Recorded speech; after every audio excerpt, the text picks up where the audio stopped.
expect an European tour? Like, can we expect an European tour? Qui est juste derrière moi d'ailleurs, de l'autre côté. Juste ici, pour ça, devant les photographes. Il est nommé dans la catégorie Révélation francophone de l'année. J'adore sa tenue. Il va interpréter son film Imagine. J'ai trop hâte. Donc, 110 millions de streams sur Spotify, c'est assez incroyable. Regardez-le. Est-ce que vous êtes au courant que... Tu as peut-être vu passer cette séquence. Une influenceuse invitée au Energy Music Awards, un micro, une interview et ça se passe pas très bien. Il y a des blancs, il y a des réponses à côté, il y a un big malaise. Et très vite, les réseaux sociaux s'enflamment, on parle d'incompétence, d'illégitimité et on ressort l'argument classique.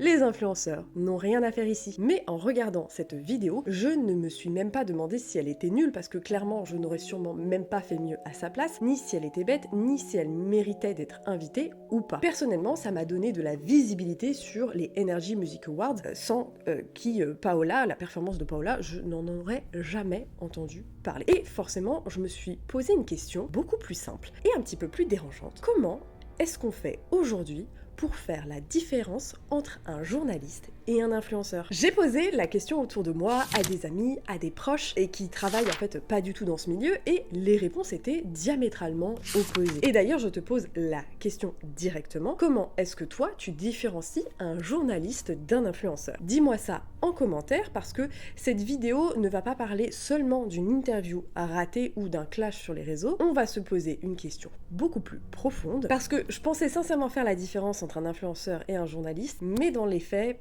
pas tant que ça. Aujourd'hui, dans cette vidéo, on va se poser la question, est-ce que les influenceurs ont tué la presse? Oui, carrément. Après tout, c'est les journalistes qui nous ont appris les titres putaclic, n'est-ce pas? Et t'inquiète pas, on va quand même parler de shampoing et de maquillage.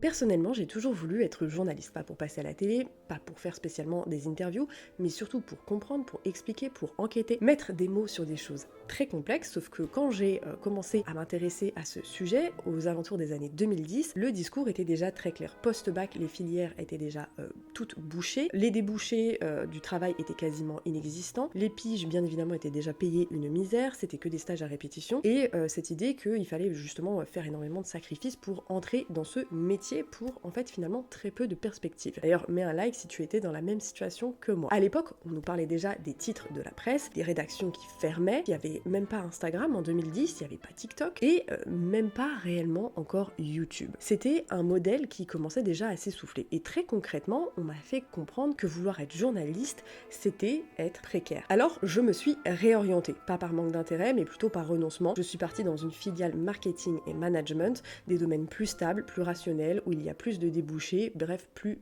viable de façon financière. À ce moment-là, j'avais un petit peu, sans te mentir, l'impression de mettre mon rêve de côté, et pourtant... Aujourd'hui, quand on parle de la crise de la presse, il y a un coupable qui revient systématiquement dans les discussions, dans les commentaires, ce qu'on peut voir sur le web. Ce sont les influenceurs. Ils auraient pris la place des journalistes. Ils ont capté l'attention, détourné les budgets publicitaires, mais surtout vidé l'information de sa substance au profit du divertissement, mais surtout des placements produits. C'est un discours qu'on entend beaucoup dans la sphère journalistique, dans les médias traditionnels, dans certaines rédactions, mais aussi de la part d'une certaine partie du public. D'ailleurs, on se souvient très bien de la condescendance de Thierry Ardisson quand Squeezie était sur son plateau. L'argument, bon, on l'a compris, c'est tout le temps la même chose, les influenceurs ne seraient pas formés, ils ne respecteraient pas des règles déontologiques du journalisme, ils mélangeraient les informations, l'opinion et la publicité. Ils seraient motivés que par l'argent, les marques, la visibilité. Et à cause de ça, ils auraient contribué à faire disparaître des métiers, des rédactions entières et des magazines. Et pour beaucoup de gens, si le journalisme et la presse écrite va mal, c'est parce que trop d'influenceurs ont pris trop de place. Et c'est ce point que je vais aborder ici. J'ai interviewé Mireille, bien entendu c'est un nom d'emprunt, qui a travaillé dans plusieurs rédactions et qui aujourd'hui est une journaliste au chômage. Pour quelle rédaction as-tu travaillé et est-ce que c'était que de la presse féminine? Alors jusqu'à maintenant, j'ai bossé avec pendant un petit peu moins d'1 an. Ensuite, j'ai fait 1 an et demi là chez à chaque fois, donc c'était au web, hein, pas au print. Voilà, j'ai aussi un peu bossé avec. Enfin, de manière générale, en fait, principalement avec... moi, j'étais sur le web parce que le print, c'est plus dur d'y entrer. Enfin, c'est beaucoup plus élitiste, honnêtement. Quel impact a la publicité dans la presse écrite ou digitale? Nous, on n'avait jamais d'argent hein, nous, au web. Par contre, au print, ils avaient des thunes. Au print, il y avait des augmentations, des promotions à gogo. Par contre, nous avions... Et quand je te dis mieux payé, c'est qu'on parle de plus de 1 000 € d'écart de salaire. Les chiffres du web sont catastrophiques. Donc, j'imagine que l'argent importé par le web est très très faible. Prendre des magazines, là, la moitié, c'est des pages de pub pour les annonceurs. Donc, ça marche extrêmement bien. Quand par période de fête, il y a les concours, pareil, ça rapporte de l'argent. Ouais. L'été, là, quand il y a les magazines spéciaux où tu peux avoir un vernis, un sérum, un truc là. Ouais, vraiment, ça rapporte beaucoup d'argent, les annonceurs, en tout cas, sur le print, pour le coup, pour sûr. Sur le web, c'est plus compliqué, en fait. L'argent qu'on a, ça vient des annonceurs. Et parce que c'est des gros annonceurs, hein, c'est du truc. Mais il y a des contreparties, voilà. Donc, on a comme annonceur, on peut pas dire n'importe quoi. Le défilé, tu peux pas descendre le défilé des il est nul, tu peux pas dire que c'est nul. Et voilà, et donc on a en cours. Ouais, c'est un enfer avec parce qu'il faut valider ceci, cela. Enfin, c'est très compliqué, quoi, du coup. Parce qu'ils sont très stricts et qu'on ne peut absolument pas se fâcher à Est-ce que c'est toi qui décides de tes sujets ou est-ce que c'est ta rédac chef? En rédaction, on a plusieurs types de sujets. On a ce qu'on va appeler les sujets chauds. Et dans les sujets chauds, il y a les news. Donc les news, en fait, c'est tous les matins, en fait, on fait une veille. Et c'est bon, on va traiter telle news chaude, etc. Ensuite, il y a les papiers froids. Donc les papiers froids, il y a ceux qu'on peut proposer toujours quand même, faut qu'il y ait un lien avec l'actualité. C'est des papiers qui vont être beaucoup plus longs, avec beaucoup plus de valeur ajoutée, etc. Des interviews, des témoignages, et voilà. Ceux-là, on les propose. Et donc, c'est vraiment nous qui les choisissons, sauf pour, en fait, quand il va y avoir des films, etc., ou des documentaires, en fait, il y a des papiers qui sont entre guillemets un peu imposés parce que il faut qu'on garde bon contact avec tel distributeur de films, si telle association veut garder des bons contacts, on fait ça. Pareil pour les festivals, parce qu'on veut garder bon contact pour continuer à pouvoir en fait travailler avec eux. Comme il a été gentil avec nous, cet attaché de presse, on va mettre en avant ce film qui, on n'en parle pas trop et qui est pas foufou, mais on va le mettre en avant parce que voilà, comme ça on se fait bien voir. Et par exemple, si c'est un film un peu mid, qui va beaucoup de bruit parler comme ça, mais on sait que cet attaché de presse il va aussi avoir le prochain film de François Civil et Adèle Exarchopoulos, on va nous imposer un sujet sur le petit film pour avoir plus de chances ensuite de pouvoir avoir des interviews du cast du gros film. Est-ce que tu as ta propre ligne éditoriale ou tu dois suivre celle du magazine pour lequel tu travailles? En fait, on a eu, en plus, c'est intéressant, cette question du coup, parce qu'on a eu un changement de ligne éditoriale en cours de route, parce que l'année dernière, il y a eu tous les procès Amazon, etc. Enfin, il y a eu des gros procès, il y a eu des grosses affaires, et on a beaucoup d'actualités qui étaient, entre guillemets, bad mood. C'est comme ça que j'ai fait ça. Et donc, on nous a imposé de faire des sujets plus feel good. Je m'en bats, je trouve que j'ai fait des sujets à la con, hein. Mais on nous a un peu imposé de faire des choses plus feel good parce que on est en plein backlash féministe, les gens en peuvent plus apparemment. Les chiffres baissaient, donc on s'est mis à faire des trucs un peu plus feel good. J'avais fait pas mal de papiers sur du coup ce qui se passe pour les femmes en Afghanistan, etc. Donc, c'est orienté en fonction de la ligne éditoriale réellement. Parce que nous, du coup, on est dans de la presse féminine et on se veut vraiment engagé sur ce terrain féministe. Est-ce que les magazines, comme les influenceurs, reçoivent des briefs de marques de choses à dire ou à ne pas dire? Les marques pour le Festival de Cannes, on avait des briefs. Par exemple, quand on voulait interviewer telle personne, mais du coup, c'est une EG. On a des briefs sur ce qu'on peut dire et ne pas dire, et surtout sur les questions. Sur les questions qu'on peut poser en interview, c'est assez. Enfin, on est hyper restreint, globalement. On ne peut pas choisir les questions. En dehors de ça, on n'a pas vraiment de brief, mais il y a quand même un truc un peu implicite. Enfin, on va pas détruire une marque. C'est un peu un truc implicite. Si vraiment c'est nul, on évite. Après, je sais que nous, c'est pas moi qui l'avais fait, mais quand il y avait eu quand il y avait eu le scandale, ça avait été compliqué, on l'avait voulu faire, au final, ça avait été retiré. Enfin. En fait, c'est compliqué, quoi, parce qu'il y a aussi pas mal de marques qui sont annonceurs chez nous. Et donc là, on est obligé de faire des choses, il y a des choses qui sont obligatoires. Est-ce que dans la presse féminine, on peut faire des revues négatives comme on pourrait voir les flops chez les influenceuses? Était annonceur, donc chez et il y avait une expo dont le principal mécène était. J'ai été à l'expo était horrible. Donc j'en ai fait une critique. J'ai pas détruit l'expo non plus, mais j'ai quand même en fait précisé quand j'ai mis des trigger warnings. On pouvait choquer un public assez jeune et peu averti. Donc j'avais mis un trigger warning et on m'a interdit, on l'a enlevé. Et en fait, on m'a modifié tout mon papier parce que du coup, c'était pas hyper flatteur. C'était pas hyper positif pour l'expo. Et comme était le mécène et annonceur chez on m'a modifié mon papier, donc j'ai demandé à ne pas signer ce papier de mon nom parce que j'étais pas en accord. C'était pas mes propos en fait. Ça avait été tellement changé que c'est plus ce que je disais et donc je voulais pas signer de mon nom. Combien es-tu payé pour la rédaction d'un article? C'est rien, c'est 50 € le feuillet. Le feuillet, donc c'est 1500 caractères. C'est vraiment ridicule. Est-ce que tu trouves qu'il y a une concurrence journaliste vs influenceur? Les influenceurs, en tant qu'influenceurs, on n'a aucun souci. Nous, notre souci, en fait, principalement, c'est en fait les influenceurs qui prennent la place des journalistes parce qu'il y a pas mal de junkets. Donc, c'est des interviews, etc. Où nous, en tant que du coup médias qui sommes quand même vraiment. On est très axés culture, hein, quand même. On nous a refusé certains junkets parce qu'il y avait. Et par contre, il y avait des liens d'association, enfin, bon, peu importe, même des beaucoup plus petits influenceurs qui allaient les interviewer. Parce qu'en réalité, ils font beaucoup plus de vues, beaucoup plus d'audience que nous, en fait. Et du coup, nous, on n'avait pas. Et en fait, en plus, les questions qu'ils posent, c'est un peu. C'est nul. Il faut dire les termes, c'est nul. Donc, en fait, nous, ça prend notre travail, en fait. Ça prend notre travail et déjà qu'on peine à faire la visibilité. On nous prend les choses. En fait, quand c'est des gros junkets avec des gros artistes, c'est quelque chose vraiment qui pourrait nous donner de la visibilité. Et on ne les donne pas parce que c'est des influenceurs.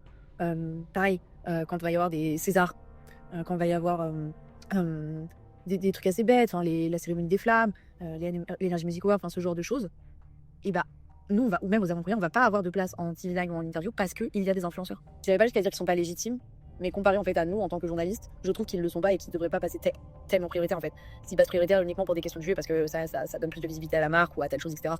Et donc voilà, et parce qu'il y a un aspect financier, hein, alors que nous, il n'y a pas d'aspect financier. Quand on fait des interviews, etc., personne n'est payé, on paye personne, ça rapporte pas d'argent, il n'y a rien. Mais pour le coup, quand même, Sam's Direct Gameplay, je les considère pas comme de vrais médias. Là où Hugo Décrypte beaucoup plus. Et pour finir, pour toi, quelle est la différence aujourd'hui entre un journaliste et un influenceur ? La principale en fait différence déjà entre nous les influenceurs aujourd'hui, c'est que déjà nous on n'est pas des personnalités publiques en fait. On ne suit pas pour qui on est ou pour notre avis héroïque ce volet de on me suit pour ma personnalité parce que je suis trop belle, parce que je suis ceci, parce que je suis cela. Les gens lisent mon article mais ça fait du tout qui je suis en fait. Donc, en fait quand il s'agit de rapporter des informations, nous on a un cadre en fait qui nous est imposé où en fait on a toute une déontologie en fait, voilà. Ou dans les influenceurs en fait, quand ils sont très spécialisés dans le truc de niche, tu vois, il y a pas de souci, mais quand ça touche vraiment à l'information générale, je trouve ça plus compliqué. Et en fait quand on a un salaire fixe tous les mois, etc., on n'est pas payé à dire pour parler de telle ou telle marque en fait. Donc ça nous garantit, je pense, de toute façon plus d'objectivité, même si encore une fois, comme on a des éditoriales qui sont imposés, on n'est pas non plus totalement objectif. Hein. Finalement, le discours de Mireille, c'est quelque chose qu'on entend très souvent, et il repose sur quelque chose d'extrêmement intéressant, le fait que les influenceurs émergent au moment où la presse part un petit peu à volo. Pourquoi ? Parce qu'ils s'adressent un petit peu au même public, ils travaillent avec les mêmes marques, ils mettent en avant les mêmes produits, les mêmes services, ceux que l'on retrouvait parfois dans des éditos de presse féminine, comme dans cet exemplaire de Vogue. J'ai sorti les archives de 2012. Par exemple, ici, on a une page publicitaire rédigée comme un article pour tromper le lecteur. Ici, nous avons littéralement une page de publicité. Vous ne le remarquez pas ? C'est normal, c'est fait pour. On a l'impression que c'est un magnifique portrait de cette jeune femme. En réalité, il s'agit d'une promotion pour les boucles d'oreilles et le collier en or jaune gravé Buccellati et la veste sans col en drap de laine de Balmain. Pareil pour cette mise en beauté, qui est en réalité une publicité plus ou moins déguisés pour L'Oréal. Ils occupent plus ou moins le même espace d'attention puisque par exemple avec cet article de Elle du 20 avril 2012, polémique, faut-il ressortir les escarpins pointus ou pas ? Il est évident qu'ils occupent les mêmes créneaux, les mêmes sujets. Et forcément, c'est évident.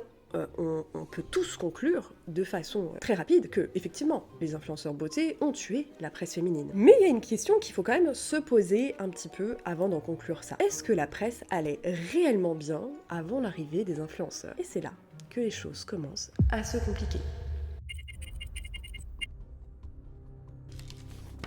Avant d'aller plus loin dans le raisonnement, il faut quand même regarder un truc hyper basique, les chiffres. C'est pas des opinions, c'est pas des débats en ligne, c'est juste des faits. Et quand on fait ça, on se rend compte, quelque chose de très très clair, que la presse avait commencé à aller hyper mal bien avant l'arrivée des influenceurs. Juste après la Seconde Guerre mondiale, c'est l'âge d'or. En 1946, il n'y a pas moins de 28 quotidiens à Paris, 15 millions de journaux vendus chaque jour en France. François dépasse le million d'exemplaires par jour et monte même jusqu'à 1,5 million à la fin des années 50. Je sais pas si vous vous rendez compte des chiffres. C'est comme s'il faisait 1 million d'audimat. À ce moment-là, la presse, c'est quelque chose de central dans la société française, puissante et ultra rentable parce que c'était le seul moyen de s'informer. Mais dès les années 70-80, clairement, le paysage, il se modifie déjà. Il y a pas mal de rédactions qui disparaissent, des journaux qui fusionnent, qui se concentrent. À Paris, on passe, je crois, de 28 quotidiens à seulement 10 en 1980. Les ventes des quotidiens nationaux chutent pendant que la presse régionale, ça va à peu près. Le modèle, on voit qu'il est déjà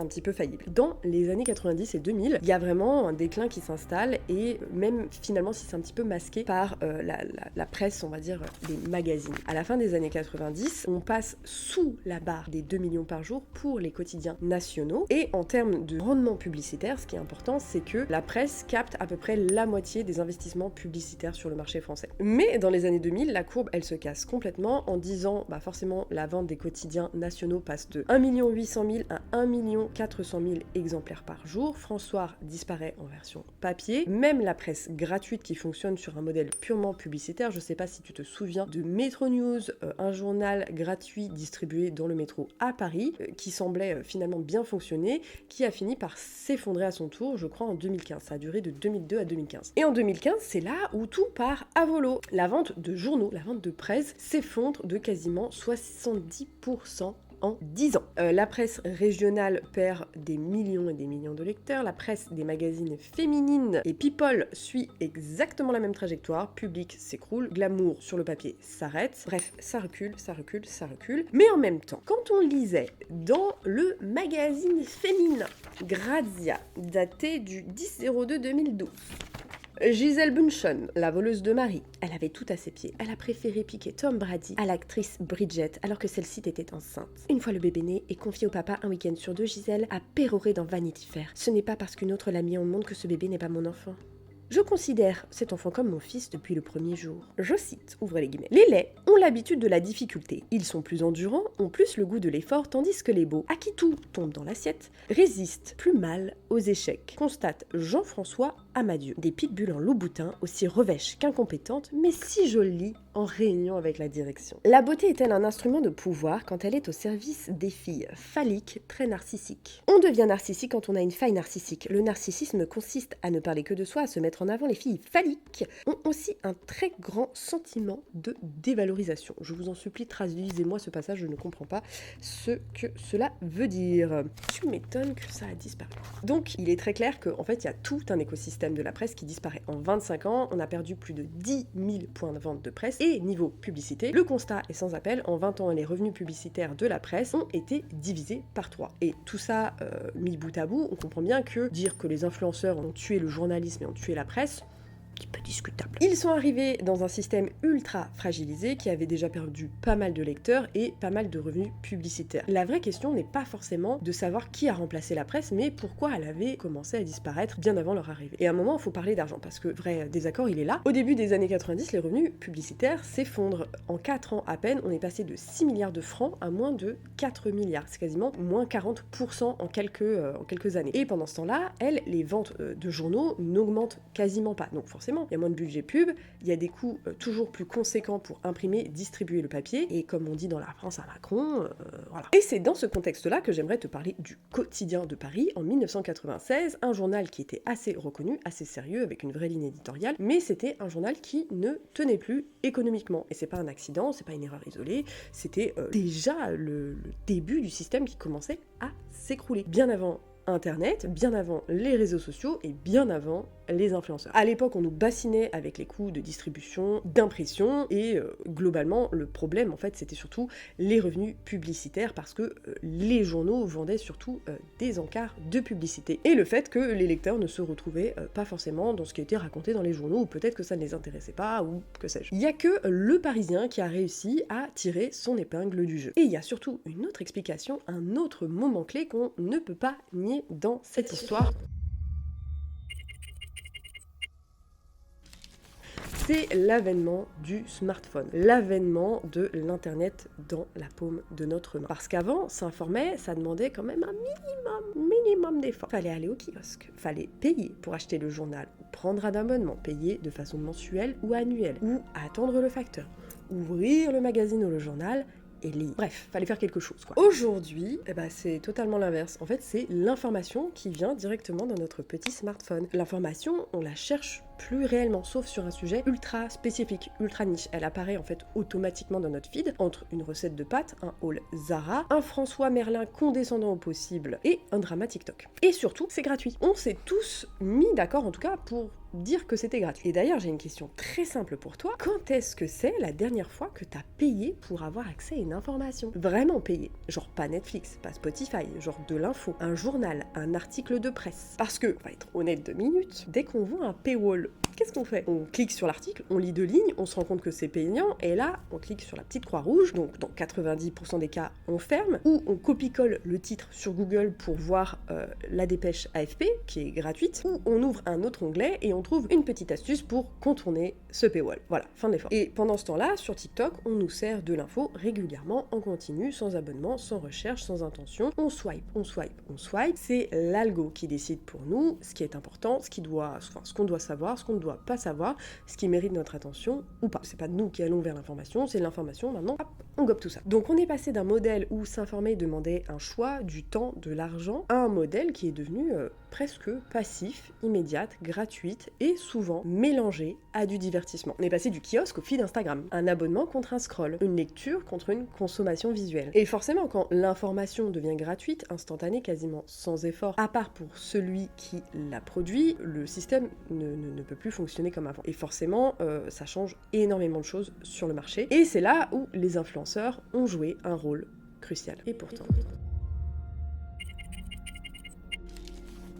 En 2014, c'est l'avènement, le début des influenceurs, en tout cas en France. Au début, très sous-estimés, mais ils prennent une place de plus important, pas parce qu'ils sont meilleurs que les journalistes, pas parce qu'ils sont plus légitimes ni plus intelligents, mais parce qu'ils arrivent tout simplement au bon moment, à l'endroit précis où il y avait un vide. Qu'est-ce que sont les influenceurs? Ce sont d'abord des personnes. C'est pas une rédaction, des gens que tu n'as jamais vus, que tu ne connais pas. C'est pas un logo, Gradia, Marie-Claire, Elle, Vogue, que sais-je, quoi. Quoique Vogue, il a une sacrée image de marque. C'est pas une marque abstraite. C'est avant tout une voix, un visage, un ton. Et la différence, elle est globalement là. Un magazine, on feuillette quelque chose. Un créateur, on l'écoute, on visualise, on voit le rendu du lisseur, du fond de teint, du brushing sans chaleur. Enfin, le fond de teint, pourvu qu'il n'y ait pas un maxi filtre dessus pour savoir vraiment à quoi il ressemble sur une peau. Et sans qu'on s'en rende compte, tout ça, ça crée une relation parasociale. Elle s'installe, on a l'impression de connaître la personne, mais surtout de lui faire confiance. Bon là, je t'apprends rien. Et cette confiance-là, elle a été extrêmement puissante. Bien plus finalement qu'une double page dans un Vogue, ou qu'une pub à la télé, ou qu'un article lu en diagonale dans la file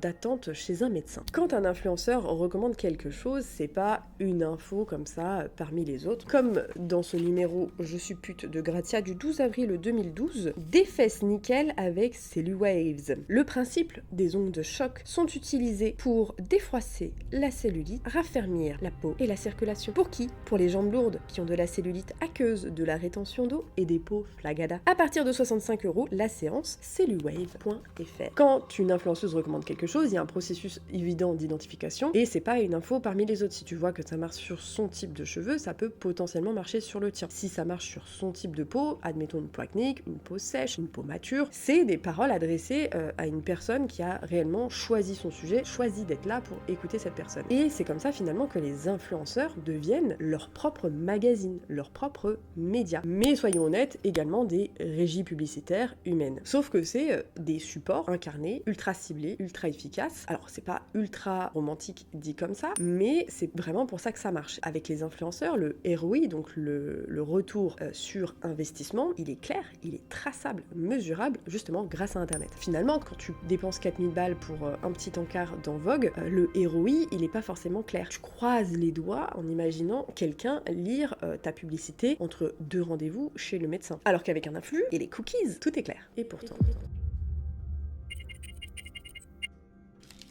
Mais il y a un problème qui commence à se poser, notamment avec Guillaume Pley. Même s'il vient de la radio et qu'il n'est pas réellement considéré comme un influenceur, il n'en a pas moins, pas du tout l'étoffe d'un journaliste. Et pourtant, c'est comme ça qu'on se retrouve tous et toutes, moi y compris, à regarder des interviews de Sarkozy dans Legend. Sarkozy, je vous le rappelle, il nous a expliqué qu'on lui a proposé de faire des 20h, mais qu'il a gentiment préféré aller voir Guillaume. Et pourquoi donc, je vous prie? Pourquoi donc? Tandis qu'il y a des articles justement qui ne répondent pas à la question qu'ils ont posée, je vais répondre donc au titre de ce 10 articles, parce que Sarkozy peut déballer son storytelling sans aucune contradiction de Guillaume, car Légende est exactement le livre d'or déposé dans une salle des fêtes sur lequel tu peux écrire le message que tu souhaites. Tu peux dire tout ce que tu veux dans ce livre d'or sans aucune contradiction, sauf peut-être si t'es platiste, faut pas abuser là. Suffit de voir l'épisode avec la dame ayant un TDI, trouble dissociatif de l'identité, qui a été supprimé tellement elle racontait de bêtises puisque ça a été débunké par des experts, ou encore les épisodes avec Stéphane Bourgoin, visiblement toujours très créatif quant à ces histoires un peu farfelues, UBS, que ce que vous voulez. Et à ce stade, il y a un reproche qui revient toujours quand on parle d'influenceurs. On dit qu'ils sont biaisés.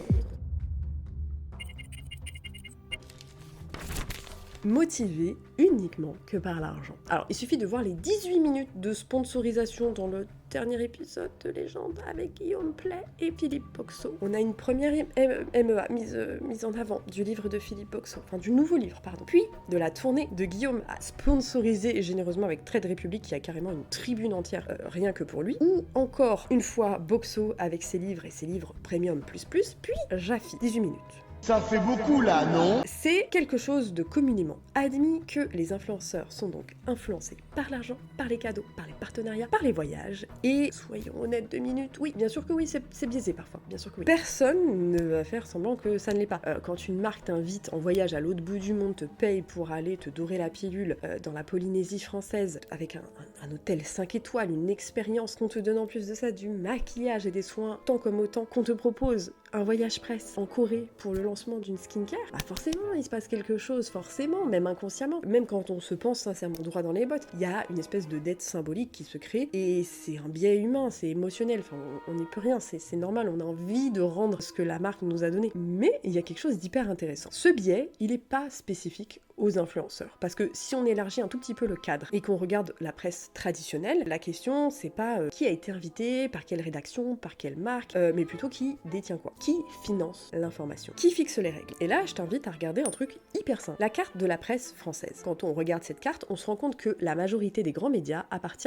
à une petite poignée de milliardaires, des groupes industriels, financiers, parfois très engagés politiquement. Et justement c'est ce que je dénonçais dans une de mes dernières vidéos, Gossip Sponsor, Brut notamment a été racheté par le milliardaire Saadé et maintenant fait des publicités autant comme autant, car visiblement Brut n'était pas rentable, contrairement à Légende Média qui fait quasiment 2 millions de chiffre d'affaires en 2023 si je ne dis pas de bêtises. Merci Papers. Ça c'est pas une théorie, c'est pas une opinion, c'est public, c'est démontré, c'est factuel, on n'est pas dans la théorie du complot. La grande différence entre les influenceurs et vos rédacs de presse, de médias, peu importe, c'est la visibilité de ce biais. Chez les influenceurs, ce biais est normalement visible. Voyage invité, collaboration commerciale rémunérée, partenariat, publicité. Chez les médias traditionnels, ce biais, il est plutôt intégré, permanent. On ne vous rappelle pas, sous chaque article, chaque journal, quels sont ses intérêts économiques, qui détient fondamentalement ce journal, ou ses orientations idéologique. N'hésite pas à insérer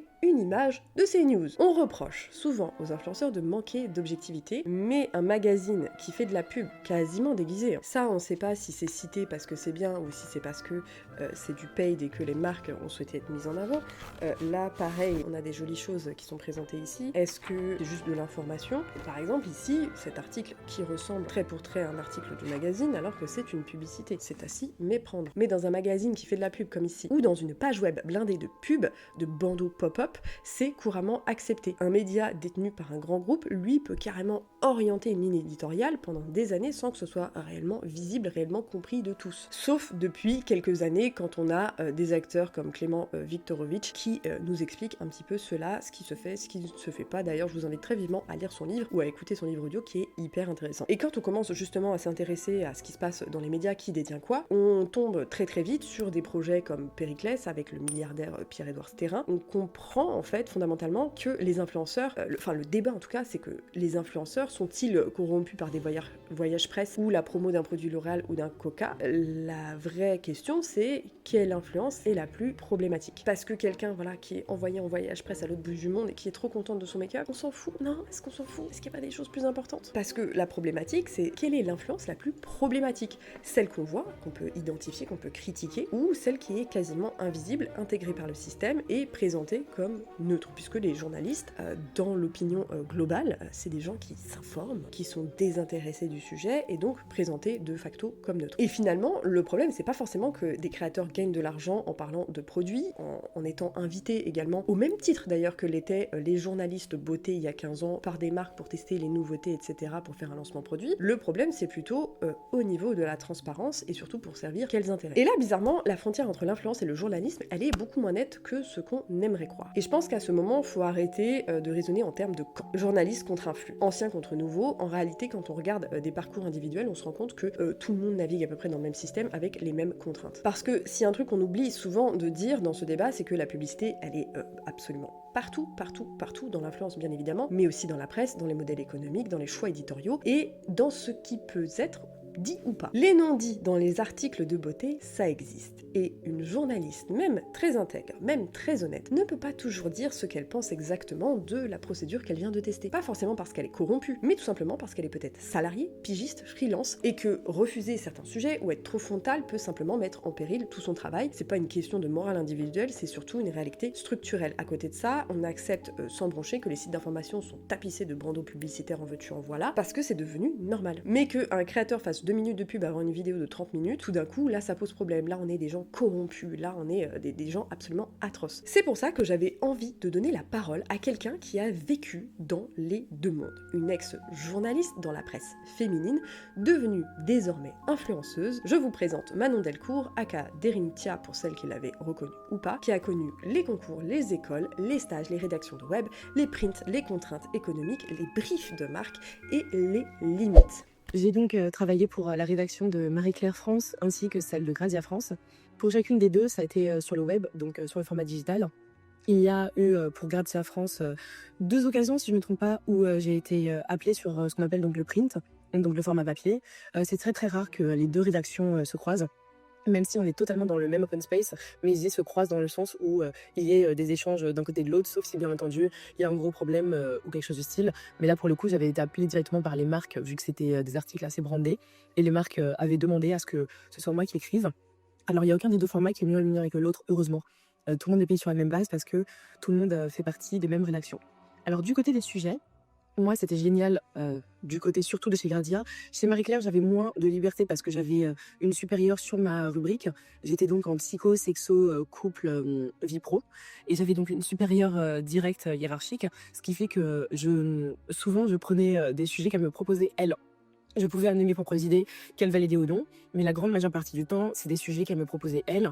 J'ai moins de liberté, mais c'est pas un problème. C'est pas un problème parce que j'étais beaucoup plus en phase d'apprentissage, étant donné que c'était à côté des cours. Par contre, chez Grazia, ma seule supérieure, c'était ma rédactrice en chef. Et donc le matin, quand j'arrivais, c'était très simple, c'est que c'est moi qui décidais. Et donc je lui faisais une propale sur la journée, sur les sujets que je voulais aborder. En général, je publiais 2 à 4 articles. Alors si c'était 4, c'est des articles plutôt très courts, plutôt des brèves, des news sur une sortie d'un produit, sur une nouvelle trend. Si c'est 2 articles, on est sur des choses plus longues. Il peut y avoir aussi des interviews que je travaillais. Des fois, c'était beaucoup moins. Des fois, ça pouvait être un seul article sur la journée si j'avais un gros sujet que je préparais depuis un certain temps. Et donc, ce qui fait que c'est moi qui décidais. La rémunération des piges, alors, moi je n'étais pas pigiste chez Grazia, j'étais vraiment en contrat. J'étais en freelance sur la fin, donc on avait un forfait, ce qui fait que j'étais pas rémunérée à la pige, donc j'aurais pas de réponse là-dessus. Mais j'ai été donc d'abord en contrat, et après en freelance, mais avec un forfait. Combien de temps ça me prenait En soi, c'était mon taf. C'était mon taf, donc ça me prenait entre guillemets tout mon temps. Je dis bien entre guillemets parce que derrière ça, c'est quand même nous qui gérons notre planning, surtout dès lors que j'étais en free. J'étais en free pour les articles ainsi que pour des live beauté qu'on avait donc une fois par semaine sur le compte Instagram ainsi que le compte Facebook de Grazia. Mais ça me prenait le plus clair de mon temps entre guillemets parce que même si il y avait des articles qui sont donc, comme j'ai dit, des brèves, ces brèves-là, toujours est-il que je testais les produits. Moi, c'est ce que je préfère faire, c'est pouvoir tester les produits pour faire un vrai retour. Donc le temps que ça me prenait, c'était vraiment le plus clair de mon temps, comme si j'étais en 40 heures dans la rédac. Les rédacs ont été très directement impactés financièrement par la chute de la presse papier, parce que c'est des moments où il y a eu des choix qui ont été à faire, donc déjà de proposer moins de CDD, de CDI et beaucoup plus de pièges, déjà que c'est ce qui se fait dans ce domaine-là, mais ça a été démultiplié. Derrière ça, bien entendu, c'est de pouvoir brander de plus en plus le site ainsi que le format papier. Donc oui, ça a été impacté financièrement directement. Il y a eu des rachats de groupes. Alors oui, les pubs sont très souvent moteurs pour la presse, mais nous, il n'y avait pas de mise en avant déguisée. En tout cas, pas sur le web.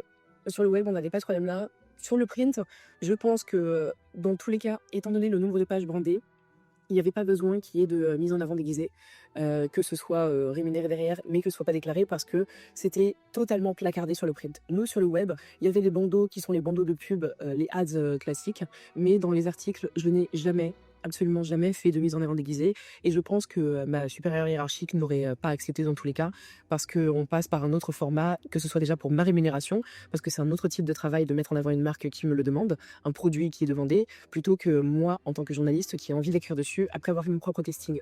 Donc chaque fois qu'à Noël ou bien à la Saint-Valentin, ou lorsqu'on suivait les marronniers des différentes saisons, chaque fois qu'il y avait des sélections, des shoppings, c'était purement de mon propre choix.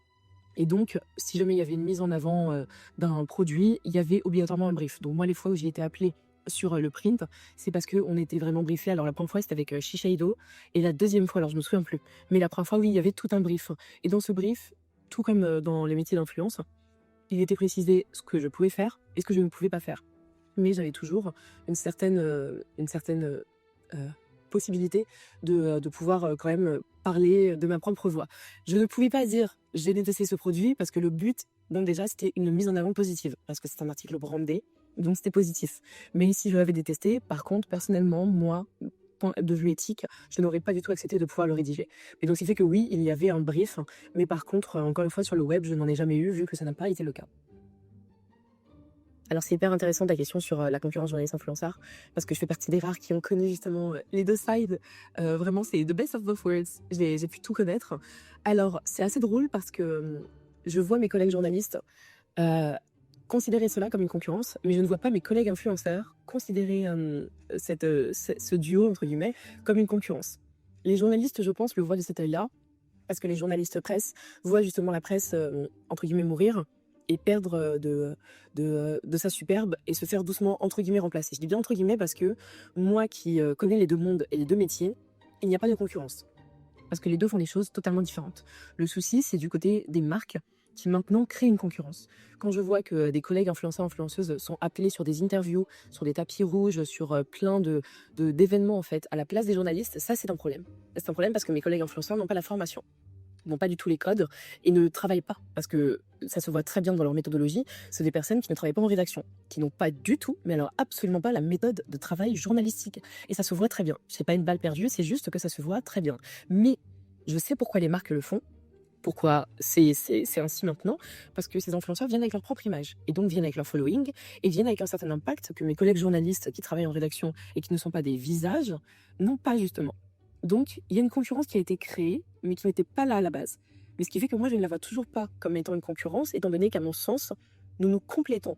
Mais le souci ce sont les marques qui pour beaucoup créent cette concurrence et font que oui il y a ce sentiment de un travail qui a été volé. Donc à mon sens, à la base, il n'y a pas de concurrence, c'est juste de la complémentarité. Mais plus on avance, plus je trouve qu'une concurrence est créée, qu'on le veuille ou non. Et ce qui différencie un influ d'un journaliste, c'est ce que j'expliquais juste avant, c'est qu'un influ, c'est son visage, c'est sa communauté. Le ou la journaliste, c'est son travail, sa plume, sa voix. Il y a des personnes dans le monde journalistique que l'on connaît. Les présentateurs, surtout, les personnes à la radio, qu'on finit par connaître. Parce que souvent, lorsque tu vas lire des articles dans des magazines comme le Elle, comme Vogue, comme Gradia et toutes ces grands noms de la presse, tu ne vas pas obligatoirement lire pour tel ou tel journaliste. Même si moi, ça m'arrive, mais c'est parce que moi, ça m'arrive étant donné que j'ai été dans ce monde-là. Et donc, c'est quelque chose que je cherche. Mais la plupart des gens ne le cherchent pas obligatoirement. Les gens vont lire parce qu'ils ou elles aiment ce papier précisément. Mais ce qui fait que la grosse différence, ça va être ton travail journalistique vis-à-vis de en face, la personne qui va venir avec son visage et avec sa communauté. Donc on est sur deux choses qui sont très très très différentes et c'est pour ça que je les vois comme étant complémentaires. Et aujourd'hui, si on est honnête 2 minutes, la presse papier, elle ne se vend pas vraiment pour ce qu'elle raconte. Je sais pas si vous avez ouvert un magazine féminin très récemment, dites-moi en commentaire. Moi, je veux savoir ce qui se dit actuellement dans les magazines féminins, parce que bon, ceux de l'époque de 2012, là, ça volait pas très haut. Mais aujourd'hui, la presse, en tout cas féminine, elle se vend surtout pour ce qu'il y a autour, ou plutôt dedans, sous le blister. Regardez les magazines pour enfants. Oui, je suis directement concernée par ce phénomène. Ce sont pas réellement des magazines, ce sont littéralement des boîtes de Lego avec un peu de papier autour. Un jouet, une figurine, des cartes Pokémon et surtout un système extrêmement bien ficelé, huilé. Le premier numéro à 1 €, le deuxième à 2 € avec un jouet, le troisième à 3 € pour compléter la collection. Bref, on n'achète plus un magazine, on rentre dans un mécanisme d'addiction qui pourrait être étudié d'ailleurs, quoique très classique, très efficace et très assumé par les magazines. Et chez les adultes, c'est exactement la même logique. Simplement, on remplace le jouet et ce système d'abonnement, beaucoup plus efficace sur un enfant qui n'a pas le recul nécessaire pour comprendre tout ça, on remplace le jouet, comme dans un Happy Meal, par un échantillon à haute valeur ajoutée. En général, des marques dites luxueuses, Yves Saint Laurent, Givenchy, que sais-je. Je me souviens très bien avoir acheté un numéro de l'Officiel avec un mascara et un démaquillant Lancôme dedans il y a une dizaine d'années. À mon avis, parce que souvent le magazine est vendu quasiment au même prix avec ou sans l'échantillon. Et moi, l'explication que je suppute, bien évidemment, c'est que les échantillons vendus dans les magazines sont des échantillons, des miniatures, peu importe, qui n'ont pas passé le contrôle qualité pour être vendus en magasin, mais qui est parfaitement ok pour être glissé dans un magazine sous blister. Et aujourd'hui, une grande partie de la presse féminine tient uniquement grâce à ça. On recycle, et notamment très récemment, on a vu des parfums, des mascaras, des rouges à lèvres, des démaquillants, et peu importe l'article, finalement, tant qu'il y a quelque chose à récupérer, le magazine sera acheté. Le magazine devient littéralement un prétexte. Le contenu du magazine passe au second plan. Tu l'achètes pas pour ce qu'il y a dedans, tu l'achètes pour ce qu'il y a autour. Et TikTok a d'ailleurs très bien compris le truc, parce que maintenant il y a carrément des TikTok assez réguliers, parce que la presse finalement c'est devenu un bon plan, littéralement. C'est le action des marques de luxe. On ne parle plus d'un dossier ultra intéressant sur la mode, on ne parle plus d'une enquête, on parle d'un calcul. En gros, ce magazine coûte 4€, il y a 10 ml de parfum dedans, le parfum fait 90€ chez Sephora pour les 100 ml, donc si t'achètes 10 magazines, pour 40€ de magazine, t'as 100 ml de parfum. Et ça, clairement, c'est devenu des maths, et ça fonctionne. On va plus au kiosque pour lire, on y va pour optimiser, pour récupérer un produit moins cher. Le magazine n'est plus un média, il est devenu l'emballage d'une opération commerciale, encore une fois, publicitaire, et totalement accepté, et même vous achetez littéralement pour de la pub. Et donc on peut pas reprocher ça aux lecteurs, ou en tout cas aux acheteurs de la presse, ils font exactement ce qu'on leur a inculqué, consommer le support pour ce qu'il contient et pas forcément pour ce qu'il raconte. Et donc maintenant qu'on a pris énormément de recul sur tout ça, on se rend compte que ce qui est arrivé à la presse, bon, c'est pas un cas isolé, c'est un mouvement qui est beaucoup plus large et qui dure depuis des années. Chaque média finit par être remplacé par un format plus adapté aux utilisateurs du moment. La presse écrite a été remplacée par la télé, puis la radio a été remplacée par les podcasts. D'ailleurs, qui écoute aujourd'hui encore la radio? On écoute tous des podcasts, on est bien d'accord. Podcasts aujourd'hui animés par des créateurs de contenu, plus par des journalistes. Exemple encore de Guillaume. La presse féminine a été remplacée par les influenceuses beauté, la télé par Netflix et YouTube. Avant la presse people, c'était Voici, Choc Public. Aujourd'hui, c'est Sanzira et Fugerem Star. Même logique, même curiosité, mais en version instantanée, incarnée et surtout accessible gratuitement sur un téléphone avec les réactions en temps réel de la personne. L'automobile, avant, c'était Turbo, Dominique Chapat. Maintenant, c'est Fuvier le Brequin, enfin Sylvain. Des tests encore plus longs, un format encore plus libre, de l'humour, du sarcasme comme on aime. L'actualité, c'est plus le journal Métro, c'est Hugo Décrypte, un format court, pédagogique, qui arrive directement dans ton feed, facile à absorber. La télévision, c'est devenu YouTube, pas parce que les youtubeurs sont plus talentueux que les gens de la télé, mais parce qu'ils ont compris comment les gens aiment consommer du contenu et avec des formats novateurs. Aujourd'hui, ce qui est intéressant, c'est que le débat journaliste versus influenceur est déjà dépassé, parce que en fait, quand on a compris que c'est surtout ceux qui détiennent l'argent, les marques, les publicitaires, en fait, c'est eux qui façonnent le marché, comme nous l'a démontré Manon. Penses-tu sincèrement qu'il y aurait autant de créateurs de contenu s'il n'y avait pas de revenus publicitaires à faire? Également, on parle toujours d'envoi presse pour les créateurs de contenu, n'est-ce pas? D'ailleurs, on voit de plus en plus des créateurs dans leur niche ultra spécialisés, sur la beauté, sur le parfum, sur la tech, sur l'automobile, sur les tests produits, les dupes, les comparatifs. Tu veux un avis sur un fond de teint, tu vas chez Marion Caméléon, parce que, entre autres, elle n'utilise pas de filtre, elle a une peau qui ressemble à la mienne, et tu vois directement le fond de teint, et comme elle en teste des milliers et des milliers, cette personne est devenue une journaliste beauté à part entière, et elle a acquis une légitimité dans la sphère du maquillage, et elle peut te décrire parfaitement un fond de teint, et te conseiller ce qui est approprié ou pas à ton type de peau. Ils n'ont pas de titre officiel, ils n'ont pas de carte presse, et pourtant, ils sont malgré eux journalistes, parce qu'ils comparent, ils testent, et ils acquièrent une légitimité à force de faire tout ça, à l'usage. Mais en parallèle de ça, il y a un truc qui arrive doucement mais sûrement et que beaucoup d'entre nous ont peut-être déjà vu, voilà. Aujourd'hui, les gens ne demandent plus conseil, enfin ne prennent plus de conseils dans un magazine, ils ne prennent plus de conseils à un influenceur, ils demandent à ChatGPT. Quel est le meilleur sérum pour tel type de boucle? Quel est le téléphone à acheter? Quels sont les avantages ou inconvénients de tel iPhone? Quel parfum me correspond? Est-ce que la petite Gabi a un code promo pour telle marque? Typiquement, c'est le genre de message qu'une abonnée m'a envoyé récemment. Demain, ta recommandation sera issue purement d'un algorithme, encore moins incarné, encore plus froide, mais diablement plus efficace. Et nous, créateurs de contenu, influenceurs, poubelle. Cette figure incarnée de prescripteur, qu'il soit journaliste ou influenceur, est peut-être en train de s'effacer au profit de ce système uniquement basé sur l'intelligence artificielle. Alors non, les influenceurs n'ont pas tué la presse. La presse n'a pas été assassinée. Elle a été un peu larguée. Quittée par les lecteurs, quittée par les annonceurs car un ROI très peu quantifiable, et quittée par les usagers qui en avaient marre de lire des sornettes, filles phalliques, dans la presse féminine. Mais du coup, j'ai envie de revenir à la toute première question que je t'ai posée dans ce début de vidéo. Aujourd'hui, comment maintenant fais-tu la différence entre un journaliste et un influenceur? Et si oui, sur quoi ça repose? Est-ce que ça repose sur un diplôme, un statut, une carte presse ou quelque chose de beaucoup plus simple? La confiance que tu accordes à cette personne qui te parle. C'était la petite Gabi, n'hésite pas à liker, commenter et booster la vidéo et moi je te souhaite de très belles fêtes et je te dis à très bientôt pour la prochaine vidéo.